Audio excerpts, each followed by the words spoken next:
আসসালামু আলাইকুম, hi guys, welcome back to my channel. আজকে আমি দেখাবো বাচ্চাদের অনেক পছন্দের আর অনেক প্রিয় একটা খাবার। আমার জন্য যখন ছোট ছিল, সে ছোট থাকতে তাকে আমি কখনো নরম কোনো খিচুড়ি খাওয়াতেই পারিনি। তখন আমি তাকে এভাবে রান্না করে খাওয়াতাম। এখন আমি মনে করি যেহেতু আমার বাচ্চাটা এভাবে খায়, অনেক বাচ্চাই আছে দেখুন, ওরা কিন্তু ছোট থেকে নরম খিচুড়ি খেতে পছন্দ করে না। তাই তাদের ওই বাচ্চাদের গুলোকে এভাবে রান্না করে খাওয়ালে হয়তো আপনারা অনেক উপকৃত হবেন।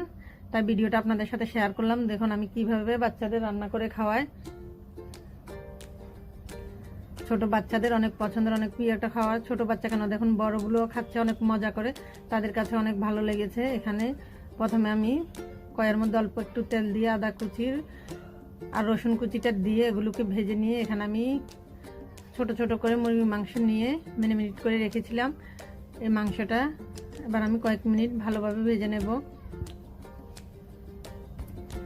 মাংসটা ভাজা হয়ে গেলে এবার আমি এগুলোর সাথে দিয়ে দিব গাজর আর বরবটিটা।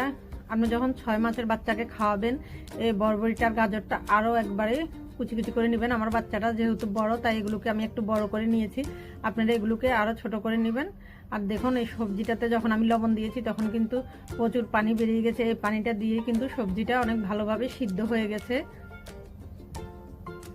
সবজিটাকে আমি প্রথমে ভালোভাবে সিদ্ধ করে নিয়েছি, তারপরে এগুলোর সাথে দিয়ে দিচ্ছি আমি পোলাও চালটা, যে চালটা দিয়ে আমরা সাধারণত খিচুড়ি রান্না করে থাকি। অনেকজনে কিন্তু ভাতের চাল দিয়ে রান্না করে, আমি কিন্তু না, আমি এটা সুগন্ধি চাল দিয়ে রান্না করতেছি, কারণ গ্রানেই বাচ্চাদের অনেক ভালো লাগে।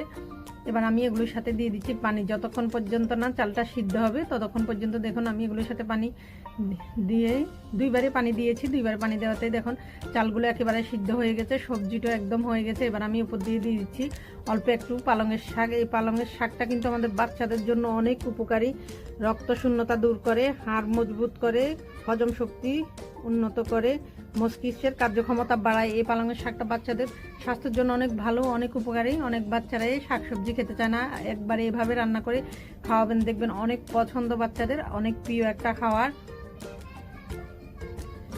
এইভাবে দেখুন সবগুলো আমি এবার কয়েক মিনিট নাড়িয়ে শাকটা দেওয়ার পরে প্রায় আমি 3 থেকে 4 মিনিটের মতো রান্না করেছি।